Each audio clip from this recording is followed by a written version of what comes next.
Hey everyone, welcome to another episode of Let's Be About It. I'm Amanda Briggs. And I'm Alan Blair. We're here to lead personal and authentic conversations about all the tough and messy stuff in life. Thank you for being here. We appreciate you joining us. Hi everyone, welcome to our May podcast for Let's Be About It. We are so excited because today we are joined by Aimee Selix, the United States Space Force Spouse of the Year for 2023. And she is so passionate about mental health, and May happens to be Mental Health Awareness Month. So we were very lucky to get her on our podcast for this month. And Amanda, as you know, each and every day, just living life, we have so many opportunities or challenges, I should say, in which we definitely need to have some type of tools to help us with our mental health. And I can tell you for the last 2.5 years, and even in my current job, I'm just like, oh my gosh, I need to make sure that I'm taking care of myself, and I need to make sure that I have the tools, techniques, or whatever it is that I need. And for me, it's kind of my circle, people that I can talk to is definitely very important to make sure that I'm able to maintain uh, my mental health. So this is definitely an important topic for this month. Yeah, we're excited. So, Aimee, welcome. Thank you for being here. And to start us off today, can you tell us specifically about your journey as a military spouse? I'd love to hear about your journey to becoming the Military Spouse of the Year for the Space Force. But can we start with just how long have you and Jim been doing this journey together? So I'm going to date myself. We just hit 20 years last month. So, Happy anniversary. Pretty thanks. amazing. So That's 20 years wonderful. married and 20 years in Mhm. the service. We started out Air Wow. Force and then we Wow. transitioned over to Okay. Space Force. But we've always been um, under under Space Command. Mhm. And so we were one of the first to transition to Space Force. Um, Mhm. it was not supposed to be a 20-year thing. It wasn't supposed to be any of this. It was supposed to be 4 years. He would get his degree and then we'd get out.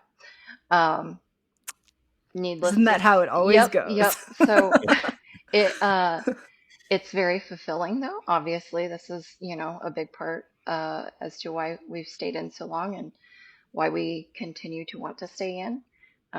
We Yeah. enjoy being part of this greater community and being able to help, um, families that are currently serving, but then hopefully to make a better place for, future families who will be serving as well. That is wonderful. So, thank you for 20 years of your service. I know people always think the active duty member or the military member, but I truly think that the toll is far greater on the families. And I know you have done so much to support your husband and his unit, but also the entire local community wherever you are stationed. So thank you for that. And could you tell us a bit now about the journey to becoming a Military Spouse of the Year? That is such an incredible achievement. And there was a lot of work that went into that too, I'm sure.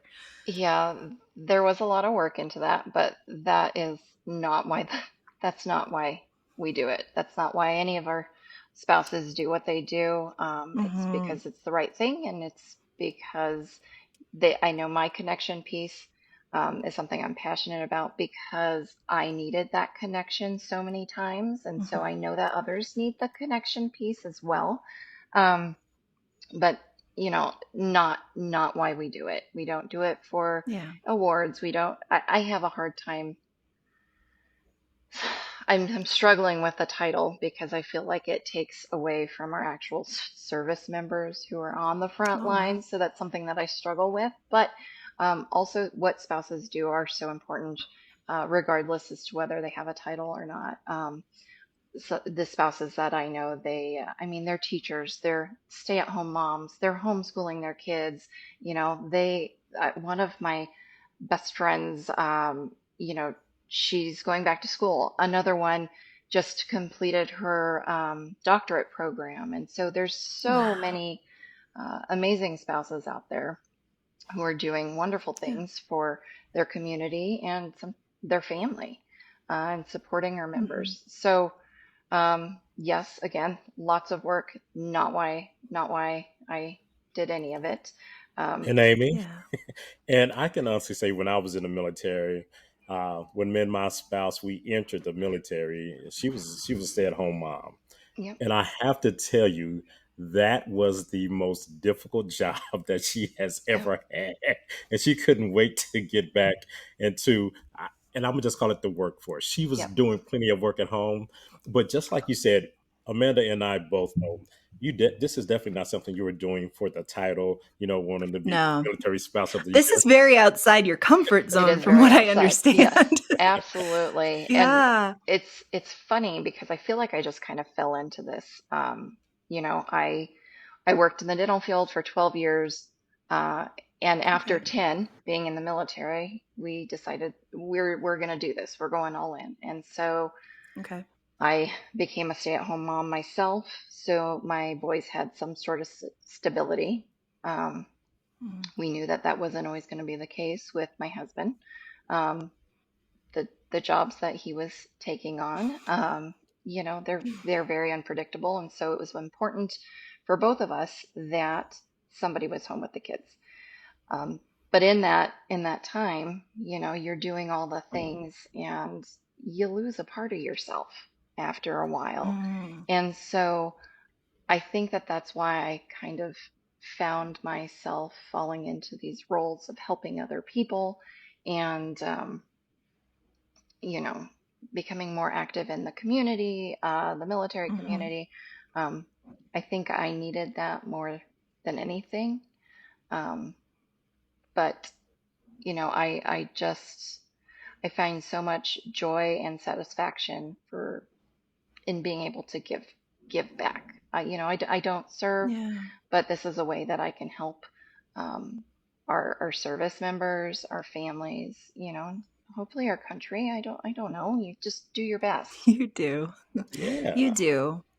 And I can say the way I met you was because your husband and I were stationed in the same unit a while ago while I was going through some really severe medical issues. And I remember after a meeting one day, it was a very small meeting. Your husband and I were in it, and one other person. And I had brought up, like, hey, I've got this surgery coming up and stuff. And he pulled me aside afterward and was like, do you have support? Do you need help? Are you okay? Because if you don't, I feel like my wife Aimee could be someone safe for you to talk to who might be able to empathize with what you're going through. And taking him up on that offer, which was a big deal for me because especially at the time, I was very private about that stuff. It was hard enough for me to go tell work, I'm sick, I'm having surgery, but to reach out to someone I'd never met before and be like, "Can you help me, please? I'm not okay." That was a big deal for me, and you made it so easy, and you made it so safe. And I know I am just one of the people you have impacted in that way. So thank you for that, by the way. Yeah. But also, can you talk to us more about kind of how you got so involved in advocacy? And I know you mentioned you can sometimes lose yourself in the type of service, and I will call it service. I believe it's service, supporting a military member through deployments and changes of station and the crazy schedules that they sometimes have. But can you talk more about how you became such a powerful advocate for things like mental health? It's one of those things that just kind of snowballs. Okay. And it's little baby steps, and then you start finding people who are very like-minded like you, and they help you grow, and you help each other grow. And so I can't say that I'm all in for every sort of platform that you advocate for, because there's so many things and they're all so important. Um, and so I really believe that connections and building a strong foundation with relationships and connecting with others is what's going to help build a stronger community, and you can conquer those common issues together. Um, and so, I've I've done a lot of support backup for advocacy. I've helped with military spouse unemployment. Um, so Mhm. that's a big one. Am I an expert in that? No, but I can help support by reaching out to our congressman and saying, "Hey, do you know that this is a thing?" And that's something that all spouses can do. Anybody can do. So it's a really simple thing. It doesn't take long. So, but you can really help somebody who's really passionate about that and fighting really, really hard. Um, Another area that we've been involved in, and I've done this with my oldest, is food insecurity. That's Mm. something that is becoming more and more well known. And a lot of spouses are speaking up and saying, hey, this isn't okay. How I support that cause is by helping our food distribution.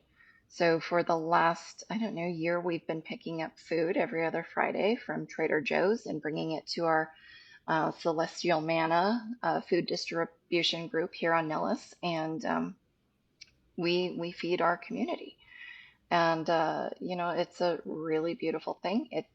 It There's effort in it, but it's minimal. But you help so many people just by helping others support the huge cause. Um, One that I really like to work on is morale. Um, if you look up morale, it's the mental and emotional condition of an individual or group.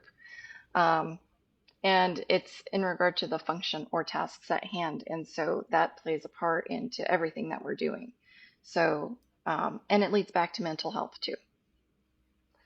So, Mhm. all of these things coming together, I mean, mental health is at the root of everything. Your Mhm. morale is low.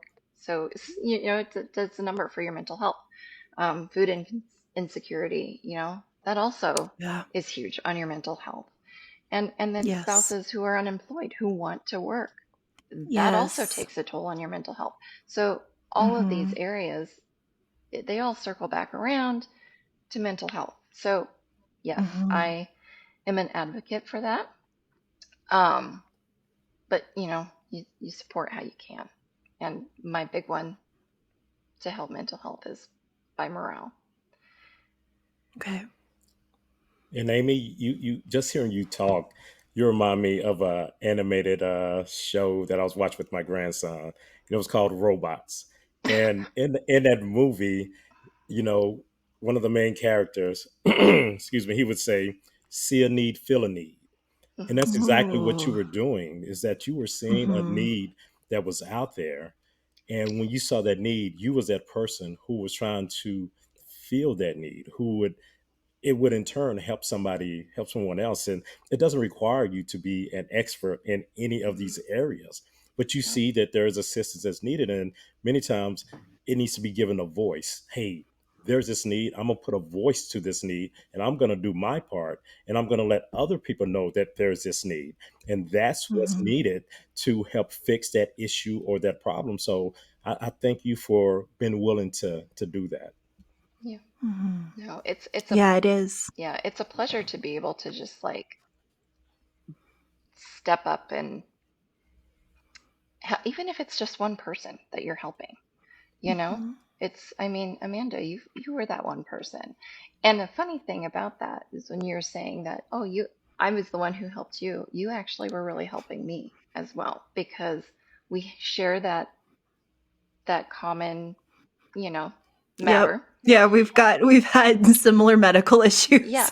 And so I don't mind talking about those things, but to have somebody to be able to relate and validate what you're Yes. going through, it was Yes. very therapeutic for me, because I could talk to a therapist, I could talk to a doctor, I could talk to anybody about these things. But unless you've actually gone through it, like, people don't know, they don't understand. Yeah. Yeah. And you have to, so I feel like you and I, with the medical stuff, we have a shorthand when we talk about it almost, because I don't have to spell it all out because I can say 2 words and you get it. You get Hmm. the whole paragraph subtext. Yeah. And I think that's because we have a connection Yep. around this issue. So, what you were saying earlier about the importance of connection, can you speak to that a little more in how you've seen it done well, and how you've seen it done poorly, and what could be done to help fix that where it is being done poorly? Yeah. So, Big issue yeah, or big issue. tiny issue. We'll have this figured out by Tuesday. So I'm going to just talk about my personal experience. First, I'm going to start with connection where I didn't see it working well. Um, and I really hate throwing, and I don't want it to come off that I'm throwing anybody under the bus, but in the past, there has, ugh, and I struggle with this because I know everybody's doing the best that they can. It sometimes Mhm, just isn't mhm, enough.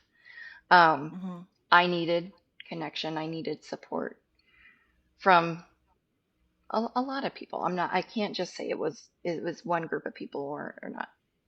And when you don't get that, um, at the time I didn't know any better. I didn't know that I should have had that connection and that support. I didn't know it until I received it. And um, when my husband went to weapons school, um, it was so hard on the boys and me, and we It's struggled a a lot. very intensive, long, elite training that members of the military can go to, Yeah, where they're separated from their families for longer than a deployment in the yeah, Air 6 months. Force, I believe. Yep. Mm. Yeah, And yeah. I will say that so he went through weapons school, but he's also been deployed. And I had Mhm, more opportunities to speak with him and connect with him while he was deployed than when he was in mhm, weapons school. It is Wow. that intense. And it, it the boys responded poorly to it. They get mad. They wouldn't talk to dad when he would call because he was mad at them, and it was really really hard. And yeah. our commander at the time, he was also a patch. Um, and so patches, A I weapons should just officer. clarify, um, that's what weapons officers are called, or patches. So Mhm, when I say patches, that's what I'm referring to. So mhm, him and his family knew exactly what we were going through, and they really took us in. They took the mhm, boys to movies.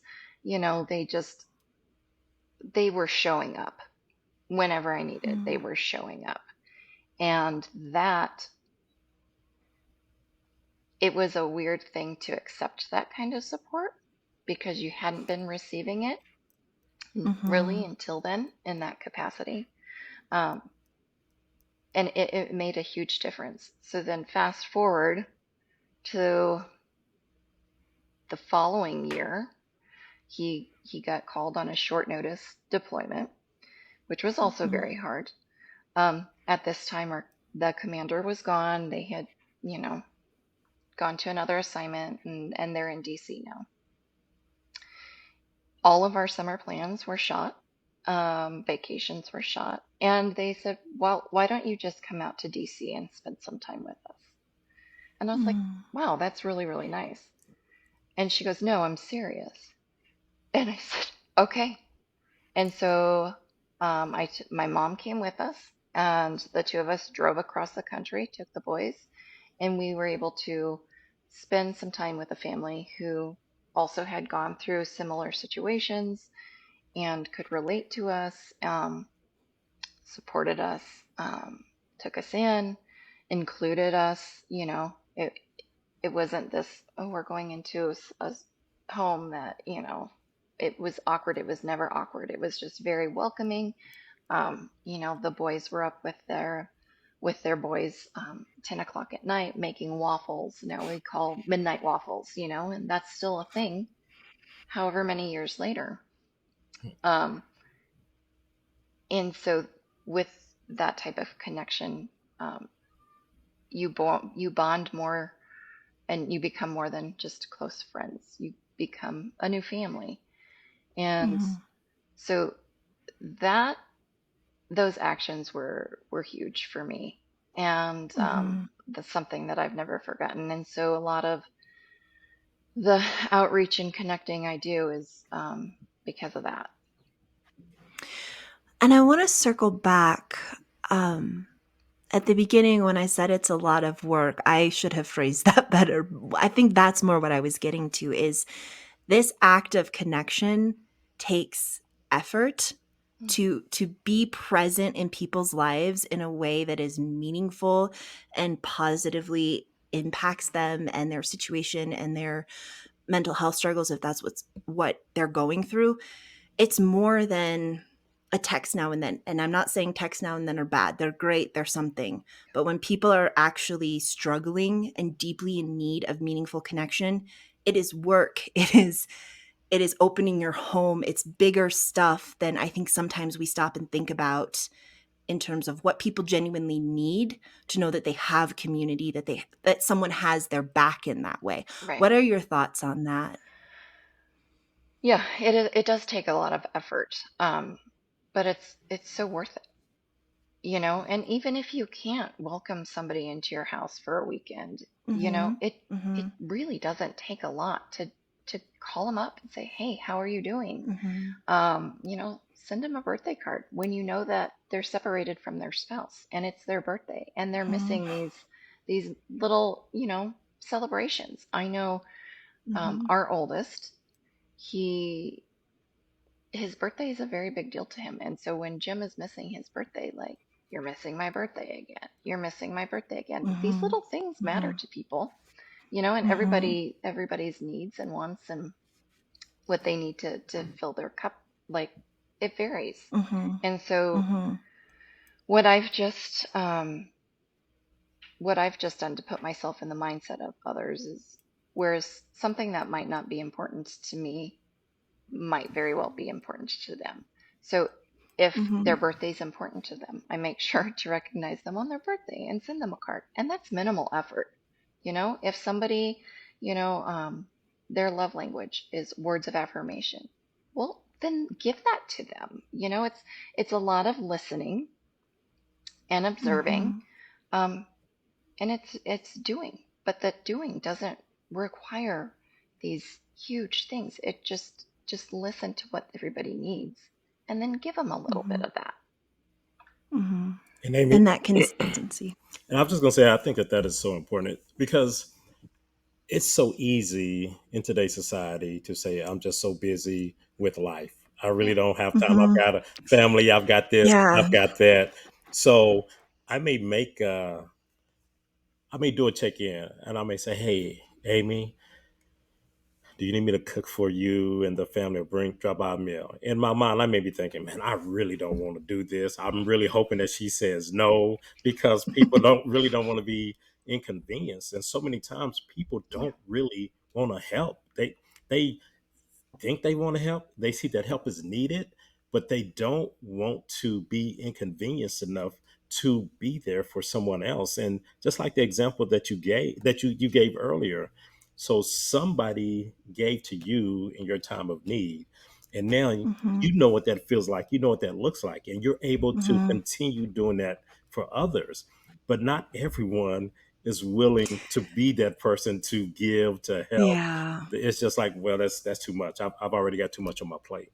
Hmm. I think the consistency is what's so hard, and that's what I hope Yes. is helpful from the message you're giving today, that these little things or these big things that are provided to folks who need that connection in a meaningful way at a specific moment in time, it's worth the inconvenience. It's Yes. worth the extra trip to a post office to put the well, I'm talking like I live in a rural area, which is true. I don't have a post office. I have to go to the post office to mail stuff.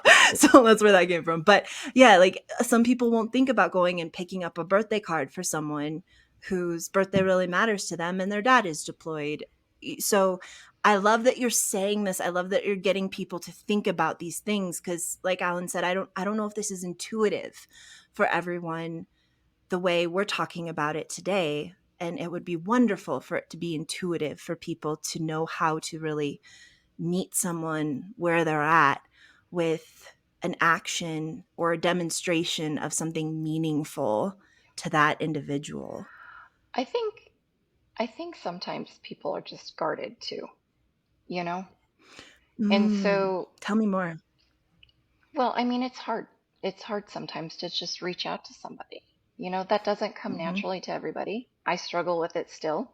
Um, but I mean, once you kind of break through that barrier, you would really be surprised at what people can do for each other. Yeah. And maybe, all it takes is sending that one birthday card and somebody says, "Wow, this really means a lot to me. I like how this made me feel and I want to pay it forward and I want to help somebody else." Excuse me. And maybe not. Maybe they won't, right?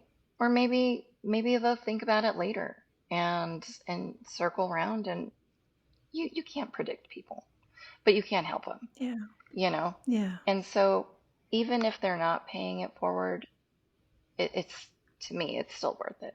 It's still reaching Yeah. out and saying happy birthday. It's still worth Yeah. reaching out and saying, "Are you doing okay?" And a lot of it too is, you can just feel the vibe from people. You can see it in Hmm. their posts, and you can just tell Hmm. they might need a little bit extra, you know. Maybe I Yeah. just need to reach out to them. And Yeah. I it's a small thing. It's a small gesture. And it's, yeah, and just developing that awareness Yeah. too. So that when you do see those posts or indicators that someone might need a little extra love and support, y- something goes off, like a bell goes off, and you Mhm. notice it. Yeah. Yeah. Something, no matter how small it is worth it. Like it is, Yeah. it's just worth reaching out. It really is, Yeah. you know. And it's better than doing nothing. Absolutely. And So, Amy, oh, I'm sorry.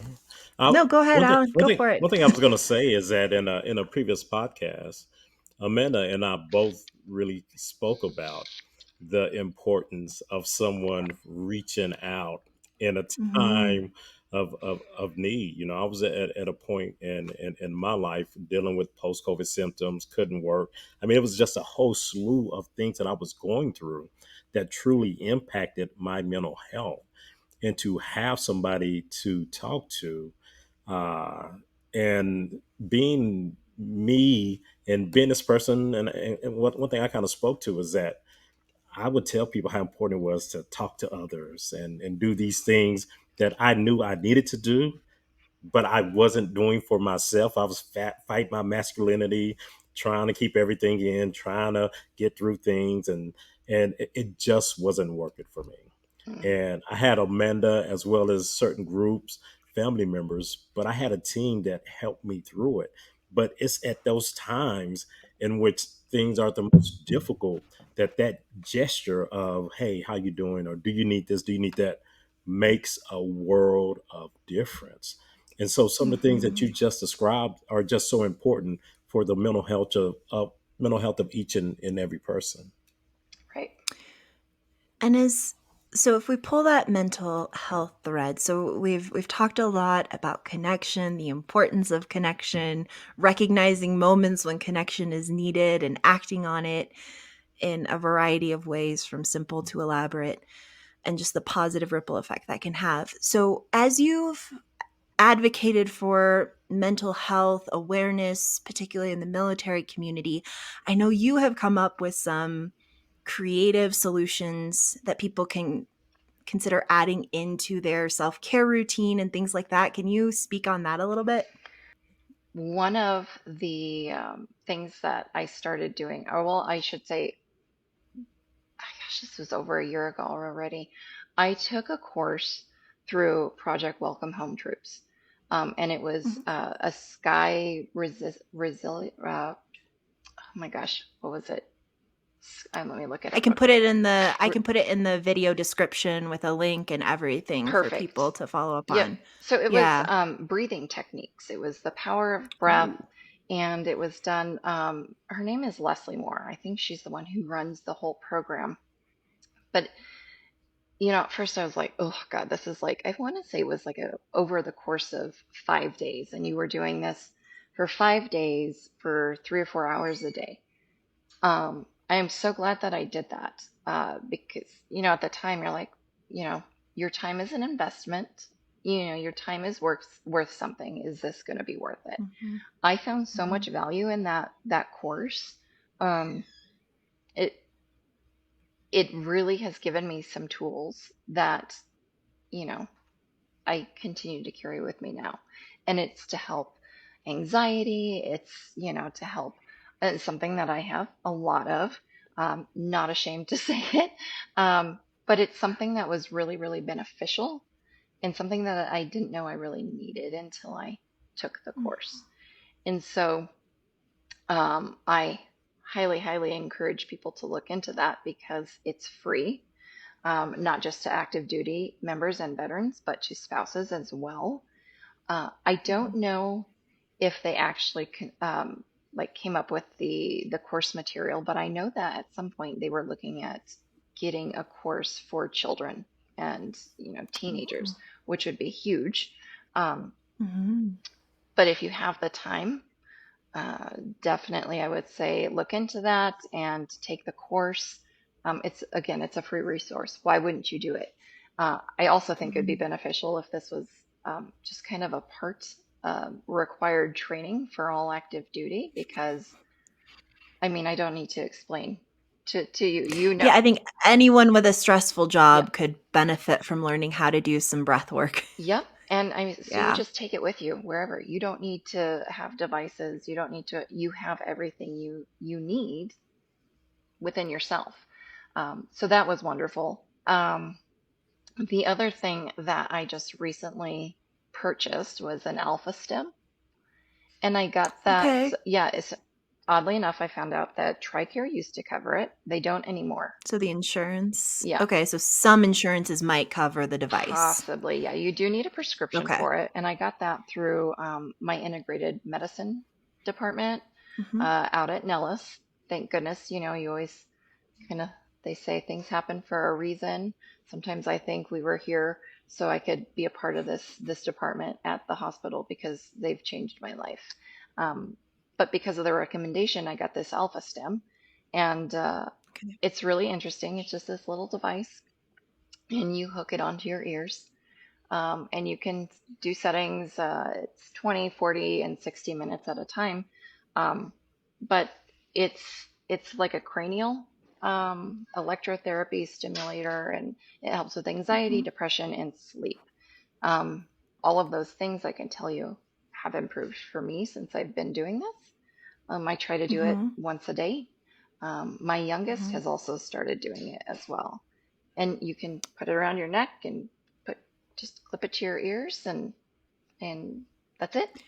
That can go to work with you. So I first learned about Alpha Stim as a pain management technique, and mine this was years ago, and at the time it was covered through my insurance.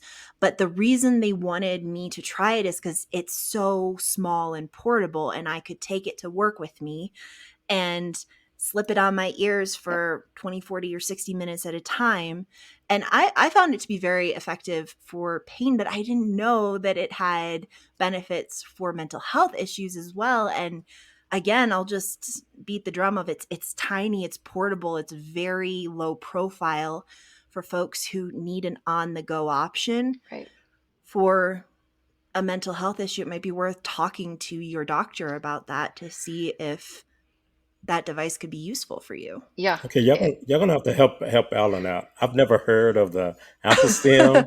So Okay. so when you clipping this to your ears, is it type of stimuli, or is it vibrating, or is it playing music, or what's S- going on? It doesn't play music. Okay. They're That not would that be awesome, though. fancy. I don't remember. It's been so long since I used it. Can you even feel it, or is it at such a low level So it just you can't depends on consciously pick up on it? how high you like put the setting. Uh, It I literally just like clips under Yeah, your earlobe, you Alan. just clip Like, on. yeah, Um, tiny little like clip pads. So is it sometimes vibrating, or sometimes it what is feels it like it's doing? poking you a little bit. Like you just Okay, kind of get shocks. It's really gotcha. strange though, because sometimes I can have it. the highest setting and I don't feel it. Sometimes I can have it on the lowest setting and I'll feel it. And it's like, oh, what is going on? Mhm. Um, so I don't know if I don't know why that is. It's something I probably should ask the doctor. Like, why? It just, I How does guess, this help depends on so what's going much? on in your body. Um, Mhm. but I've found it to be very, very helpful. And so it's disappointing that TRICARE doesn't cover it because I think that that would help so many people if they could just Mm. Mhm. plug that on and go. It has helped Mhm. me quite a bit. Mhm. And that's great to know because That's I've never heard of it, but definitely something I am going to research. So thank you for sharing yeah. Yeah, of about that. course. And I think it's just important for Mental Health Awareness Month to talk about, there are the standard things we all know about when it comes to mental health. Consider seeing a therapist, surround yourself with safe people, consider support groups, consider allocating time, prioritizing time to do the things that rejuvenate you, that bring you joy, that bring you peace. But one of the reasons I love that you bring stuff like this up, Aimee, is that there are these other tools that we don't talk about. They're not as mainstream. Like Alan didn't even know what an alpha stim is. And I think with the three of us and all of our medical issues that we've had in the last couple of years, you'd think we'd know about every medical device known to mankind. But, so it's just getting these ideas in people's minds like, okay, if what I'm doing isn't cutting it to really help me feel stable in my mental health, what are some other things I could try that are effective? Maybe for some people, is it worth seeing if it's effective for me too? So I think that that's important. It's an important act of self-love to think through other options you have to really take care of yourself. And Aimee, I would love to know if you have any other thoughts on specifically that self-love, that taking time for yourself to find what works for you. Yeah. So if I'm being perfectly honest, that's always been hard for me. It's Right. been a I'm right there with struggle. you. Yep. Yep. I'm And right there with you. but it's really it's necessary. Um, as as a mom, as a spouse, I've always felt guilty for taking time for Mm, myself mm. and for doing Bet that something will for resonate myself. with a lot of people. Yeah. Mm-hmm.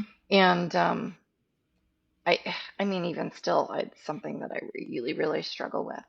And I know I shouldn't. And I know that it's important that I take the time for myself. Excuse me, let me just get this real quick. Oh, you're fine.